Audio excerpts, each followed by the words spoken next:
क्योंकि आज गुजरात के लोग सब छत पर ही होते हैं और पूरा दिन पतंग का मजा लेते हैं।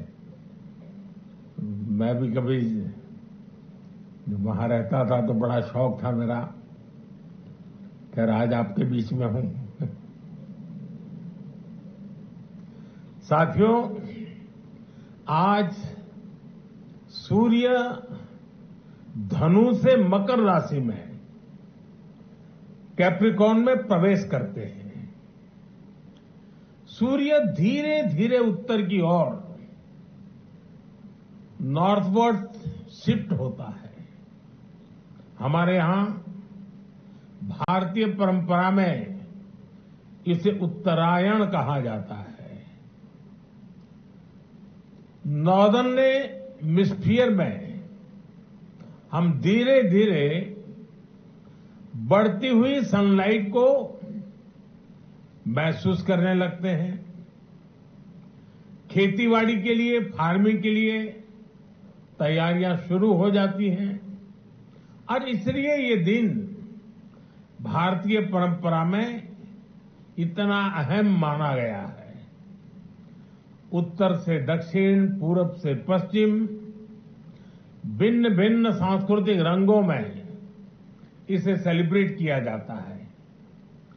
मैं इस अवसर पर सभी देशवासियों को मकर संक्रांति के साथ जुड़े अनेक विविध पर्वों की भी बहुत बहुत बधाई देता हूं।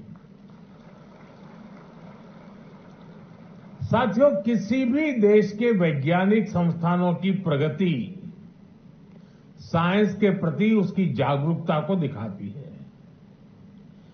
वैज्ञानिक संस्थाओं में रिसर्च और इनोवेशन नए भारत के टेम्परामेंट का हिस्सा है। इसलिए पिछले 10 वर्षों में आईएमडी के इंफ्रास्ट्रक्चर और टेक्नोलॉजी का भी अभूतपूर्व विस्तार हुआ है। Doppler weather radar, automatic weather stations, runway weather monitoring systems, district wise rainfall monitoring stations, ऐसे अनेक आधुनिक इंफ्रास्ट्रक्चर की संख्या में कई गुना का इजाफा हुआ है। इन्हें अपग्रेड भी किया गया है और अभी डॉक्टर जितेंद्र सिंह जी ने आंकड़ों में भी आपको बताया कि पहले कहां से आज कहां पहुंचे हैं। मौसम विज्ञान को भारत की स्पेस टेक्नोलॉजी और डिजिटल टेक्नोलॉजी का भी पूरा फायदा मिल रहा है। आज देश के पास अंटार्कटिका में मैत्री और भारती नाम के 2 मीटियोलॉजिकल ऑब्जर्वेटरीज हैं। पिछले वर्ष अर्क और अरुणिका सुपर कंप्यूटर शुरू किए गए हैं। इससे मौसम विभाग की विश्वसनीयता भी पहले से कहीं ज्यादा बढ़ी है। भविष्य में भारत मौसम की हर परिस्थिति के लिए तैयार रहे। भारत एक क्लाइमेट स्मार्ट राष्ट्र बने, इसके लिए हमने मिशन मौसम भी लॉन्च किया है। मिशन मौसम सस्टेनेबल फ्यूचर और फ्यूचर रेडीनेस को लेकर भारत की प्रतिबद्धता का भी प्रतीक है। साथियों, साइंस की प्रासंगिकता केवल नई ऊंचाइयों को छूने में नहीं है। विज्ञान तभी प्रासंगिक होता है जब वो सामान्य से सामान्य मानवी के जीवन का और उसके जीवन में बेहतरी का, ईज ऑफ लिविंग का माध्यम बने। भारत का मौसम विभाग इसी कसौटी पर आगे है। मौसम की जानकारी सटीक हो और वो हर व्यक्ति तक पहुंचे भी, भारत में इसके लिए आईएमडी ने विशेष अभियान चलाए। अर्ली वार्निंग फॉर ऑल सुविधा की पहुंच आज देश की 90% से ज्यादा आबादी तक हो रही है। कोई भी व्यक्ति किसी भी समय पिछले 10 दिन और आने वाले 10 दिन के मौसम की जानकारी ले सकता है। मौसम से जुड़ी भविष्यवाणी सीधे व्हाट्सएप पर भी पहुंच जाती है। हमने मेघदूत मोबाइल ऐप जैसी सेवाएं लॉन्च की, जहां देश की सभी स्थानीय भाषाओं में जानकारी उपलब्ध होती है। आप इसका असर देखिए। 10 साल पहले तक देश के केवल 10% किसान और पशुपालक मौसम संबंधी सुझावों का इस्तेमाल कर पाते थे। आज ये संख्या 50% से ज्यादा हो गई है। यहां तक कि बिजली गिरने जैसी चेतावनी भी लोगों को मोबाइल पर मिलनी संभव हुई है। पहले देश के लाखों समुद्री मछुआरे जब समंदर में जाते थे तो उनके परिवारजनों की चिंता हमेशा बढ़ी रहती थी, अनहोनी की आशंका बनी रहती थी। लेकिन अब आईएमडी के सहयोग से मछुआरों को भी समय रहते चेतावनी मिल जाती है।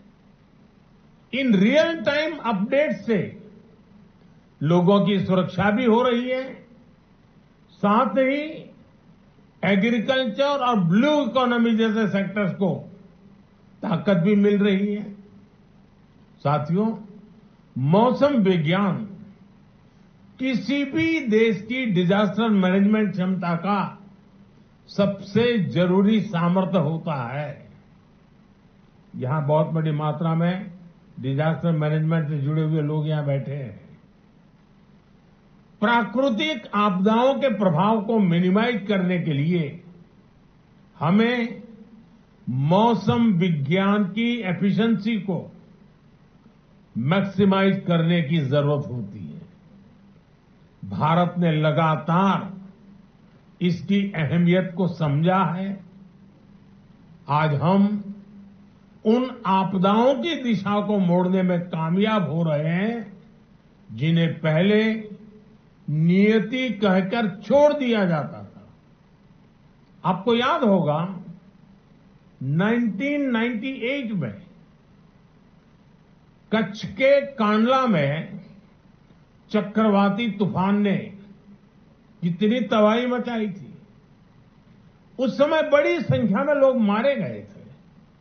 इसी तरह 1999 में उड़ीसा के सुपर साइक्लोन की वजह से हजारों लोगों को जान गंवानी पड़ी थी। बीते वर्षों में देश में कितने ही बड़े बड़े साइक्लोन आए, आपदाएं आई, लेकिन ज्यादातर में हम जान हानि को जीरो या मिनिमल करने में सफल हुए।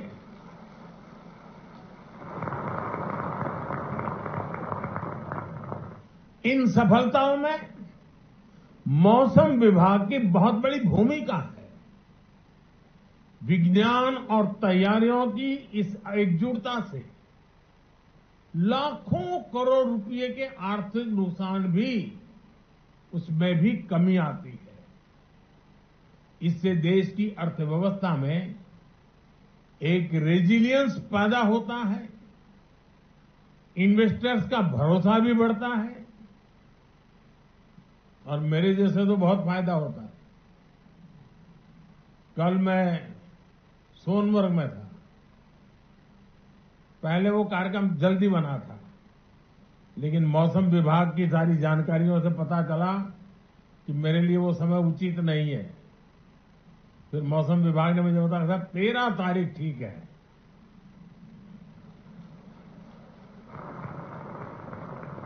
अब कल मैं वहां गया, -6 डिग्री टेम्परेचर था, लेकिन पूरा समय, जितना मैं समय वहां रहा, एक भी बादल नहीं था, सारी धूप खिली हुई थी। ये मौसम विभाग की सूचना के कारण इतनी सरलता से मैं कार्यक्रम करके लौटा। साथियों, साइंस के क्षेत्र में प्रगति और उसके पूरे पोटेंशियल का इस्तेमाल, ये किसी भी देश की ग्लोबल इमेज का सबसे बड़ा आधार होते हैं। आज आप देखिए, हमारी मीटियोलॉजिकल एडवांसमेंट के चलते हमारी डिजास्टर मैनेजमेंट कैपेसिटी बिल्ड हुई है। इसका लाभ पूरे विश्व को मिल रहा है। आज हमारा flash flood guidance system Nepal, Bhutan, Bangladesh और श्रीलंका को भी सूचनाएं दे रहा है। हमारे पड़ोस में कहीं कोई आपदा आती है तो भारत सबसे पहले मदद के लिए उपस्थित होता है। इससे विश्व में भारत को लेकर भरोसा भी बढ़ा है। दुनिया में विश्व बंधु के रूप में भारत की छवि और मजबूत हुई है। इसके लिए मैं आईएमडी के वैज्ञानिकों की विशेष तौर पर सराहना करता हूं। साथियों, आज आईएमडी के 150 वर्ष पर मैं मौसम विज्ञान को लेकर भारत के हजारों वर्षों के अनुभव, उसकी विशेषज्ञता की भी चर्चा करूंगा। विशेष तौर पर, और मैं ये साफ करूंगा कि 150 साल ये स्ट्रक्चरल व्यवस्था के हुए हैं, लेकिन उसके पहले भी हमारे पास ज्ञान भी था और इसकी परंपरा भी थी। विशेष तौर पर हमारे जो अंतर्राष्ट्रीय अतिथि हैं, उन्हें इस बारे में जानना बहुत दिलचस्प रहेगा। आप जानते हैं, ह्यूमन इवोल्यूशन में हम जिन फैक्टर्स का सबसे ज्यादा प्रभाव देखते हैं, उनमें से मौसम भी एक प्राइमरी फैक्टर है। दुनिया के हर भूभाग में इंसानों ने मौसम और वातावरण को जानने समझने की लगातार कोशिश की है। इस दिशा में भारत एक ऐसा देश है जहां हजारों वर्ष पूर्व भी मौसम विज्ञान के क्षेत्र में व्यवस्थित स्टडी और रिसर्च हुई। हमारे यहां पारंपरिक ज्ञान को लिपिबद्ध किया गया, रिफाइन किया गया। हमारे यहां वेदों, संहिताओं और सूर्य सिद्धांत जैसे ज्योतिषीय ग्रंथों में मौसम विज्ञान पर बहुत काम हुआ था। तमिलनाडु के संगम साहित्य और उत्तर में गाग भड्री के लोक साहित्य में भी बहुत सी जानकारी उपलब्ध है। और ये मौसम विज्ञान केवल एक सेपरेट ब्रांच नहीं थी। इनमें एस्ट्रोनॉमिकल कैलकुलेशन भी थी, क्लाइमेट स्टडीज भी थी, एनिमल बिहेवियर भी था और सामाजिक अनुभव भी थे। हमारे यहां प्लैनेटरी पोजीशन पर जितना गणितीय काम, मैथमेटिकल वर्क हुआ, वो पूरी दुनिया जानती है। हमारे ऋषियों ने ग्रहों की स्थितियों को समझा। हमने राशियों, नक्षत्रों और मौसम से जुड़ी गणनाएं की। कृषि पराशर ऋषि और बृहद संहिता जैसे ग्रंथों में बादलों के निर्माण और उनके प्रकार तक उस पर गहरा अध्ययन मिलता है। कृषि पराशर में कहा गया है, अति वातम च निर्वातम, अति उष्णम चाति शीतलम, अत्यभ्रंच निर्भ्रंच षड्विधम मेघ लक्षणम। अर्थात हायर और लोअर एटमॉस्फेरिक प्रेशर, हायर और लोअर टेम्परेचर, इनसे बादलों के लक्षण और वर्षा प्रभावित होती है। आप कल्पना कर सकते हैं, सैकड़ों हजारों वर्ष पूर्व बिना आधुनिक मशीनरी के उन ऋषियों ने, उन विद्वानों ने कितना शोध किया होगा।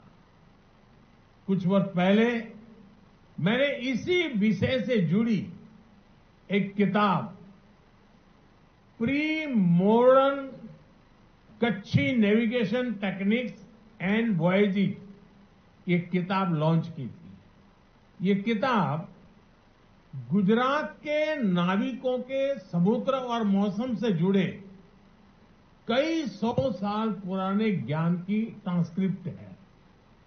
इस तरह के ज्ञान की एक बहुत समृद्ध विरासत हमारे आदिवासी समाज के पास भी है।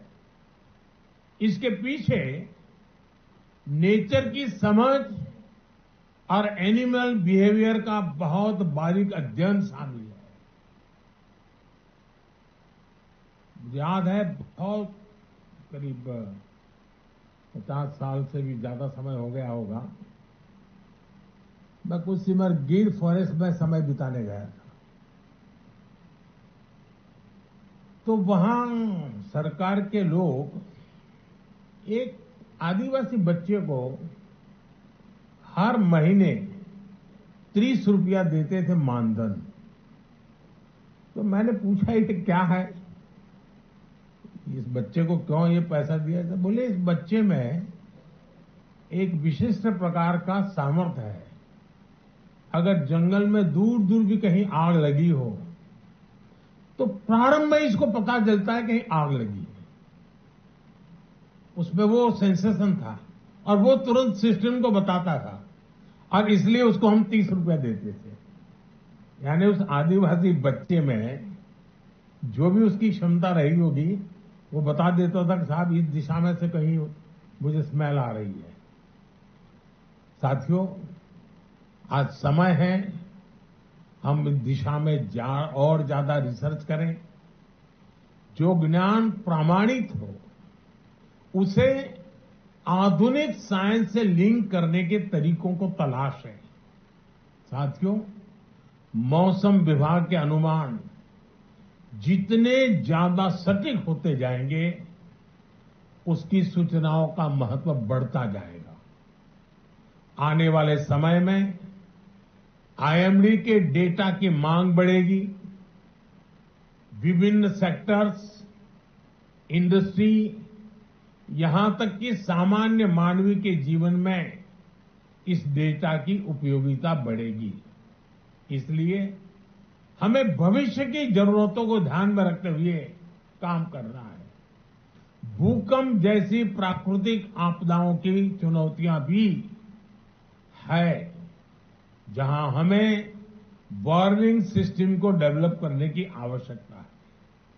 मैं चाहूंगा हमारे वैज्ञानिक, रिसर्च स्कॉलर्स और आईएमडी जैसी संस्थाएं इस दिशा में नए ब्रेक थ्रूज की दिशा में काम करें।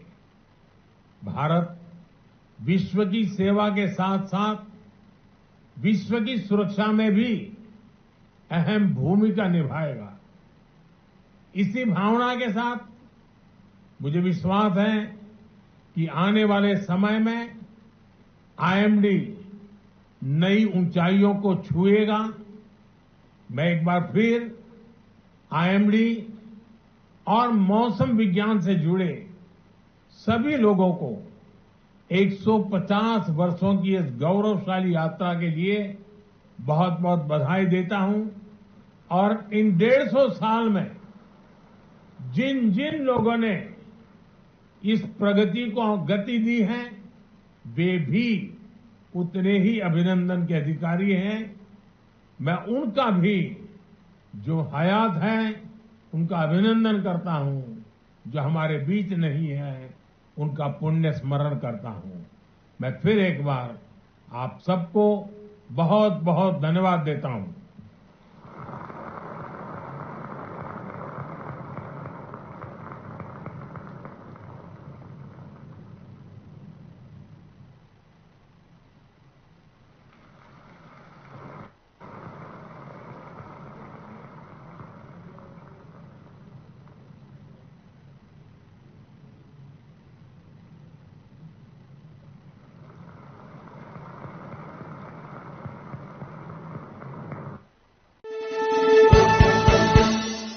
আপনি দেখছেন নিউজ নাও, আমরা জানি কোনটা খবর। Narayana super speciality hospital, Gauhati উন্নত স্বাস্থ্য পরিষেবার